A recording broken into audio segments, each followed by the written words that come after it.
सर्व संबंधों की सर्व समय प्रमाण बाप स्वयं हर बच्चे को ऑफर करते हैं।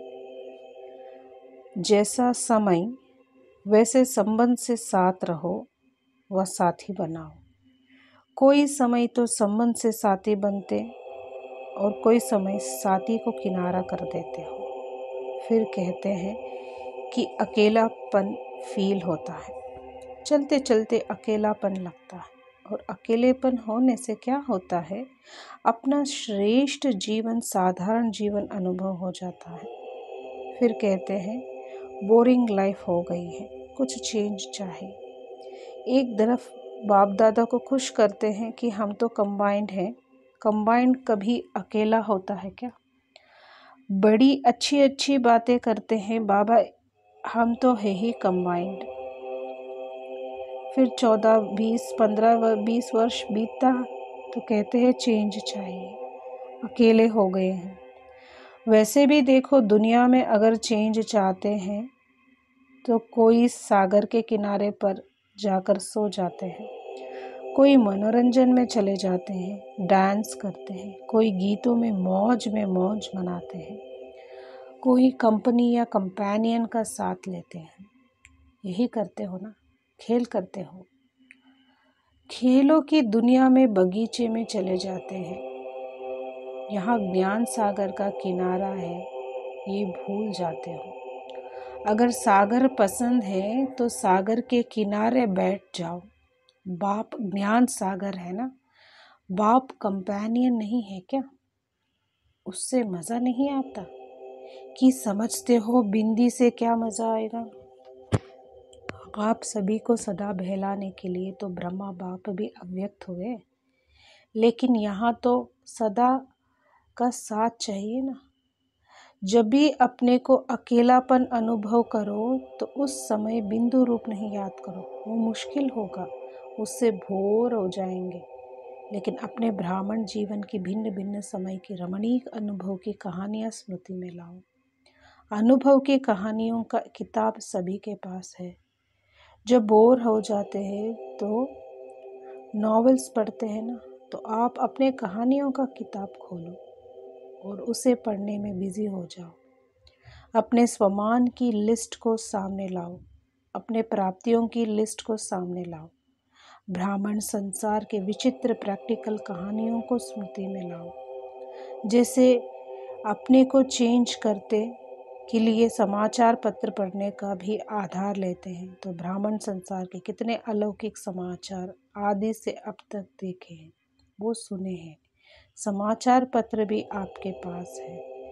कईयों को पेपर पढ़ने के लिए बिना चैन नहीं आता है।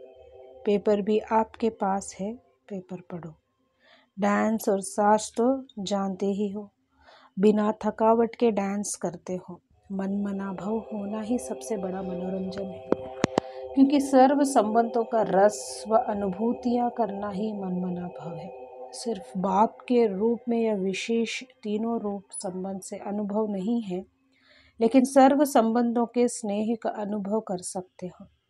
संबंधों से याद तो करते हो, लेकिन फर्क क्या हो जाता है?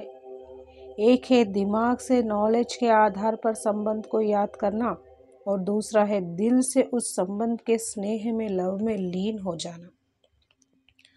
आधा तो करते हो, बाकी आधा रह जाता है। इसलिए थोड़ा समय तो ठीक रहते हो, थोड़े समय के बाद सिर्फ दिमाग से ही संबंध को याद करते हो। दिमाग में दूसरी बात आने से दिल बदल जाता है, फिर मेहनत करनी पड़ती है। फिर क्या कहते हो, हमने याद तो किया बाबा मेरा कंपेनियन है, लेकिन कंपेनियन थोड़ा तो निभाई नहीं, माना तोड़ तो निभाई नहीं, अनुभव तो कुछ हुआ नहीं। ये दिमाग से याद किया, दिल में स्नेह को समाया नहीं। जब भी स्नेह से कोई बात दिमाग में आती है तो वो निकल भी जाती है, लेकिन दिल से समा जाती है तो उसको चाहे सारी दुनिया भी दिल से निकालना चाहो तो भी नहीं निकाल सकती। तो सर्व संबंधों को समय प्रमाण, जिस समय जिस संबंध की आवश्यकता है, अब आवश्यकता है फ्रेंड की और याद करो बाप को तो मज़ा नहीं आएगा। इसलिए जिस समय जिस संबंध की अनुभूति चाहिए उस संबंध को स्नेह से दिल से अनुभव करो। फिर मेहनत भी नहीं लगेगी और बोर भी नहीं होगा। सदा मनोरंजन। तो इस वर्ष क्या करेंगे? मेहनत से निकलना है। हर समय सिर्फ ओके लिखना है और कुछ नहीं लिखना। ओके से समझ जाएंगे कि मेहनत से निकल गए। लंबे लंबे पत्र नहीं लिखना, नहीं तो कहते हैं कि पत्र तो लिखा जवाब नहीं मिलता। ऐसे नहीं है कि आपके पत्र पहुंचते नहीं हैं। पत्र लिखना शुरू करते हो और वहाँ कंप्यूटर में पहले आ जाता है। पोस्ट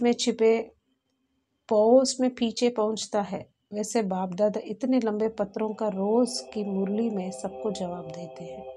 रोज पत्र लिखते हैं। इतना लंबा पत्र कोई लिखता है? तो इतने अपने स्वमान को देखो। परमात्मा का कितना प्यार है आप सबसे।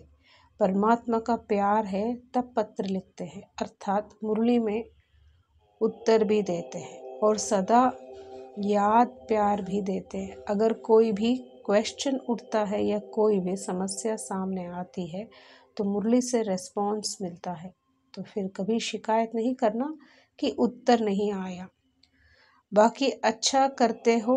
जो दिल में बात आती है वो बाप के आगे रखना, अर्थात दिल से निकाल दिया। वो भले करो लेकिन शॉर्टकट में करो। माना लिखो, पत्र जब लिखते हो तो उसी समय दिल तो हल्की हो जाती है ना, क्योंकि दे दिया। फिर दूसरे दिन की मुरली उस विधि से देखो कि जो मैंने पत्र लिखा उसका उत्तर है। माना उसका उत्तर क्या है, रेस्पॉन्स मिलता हो तो है ना। बेहद का बाप है तो पत्र भी बेहद का ही लिखेगा, छोटा थोड़े ही लिखेगा। शांति।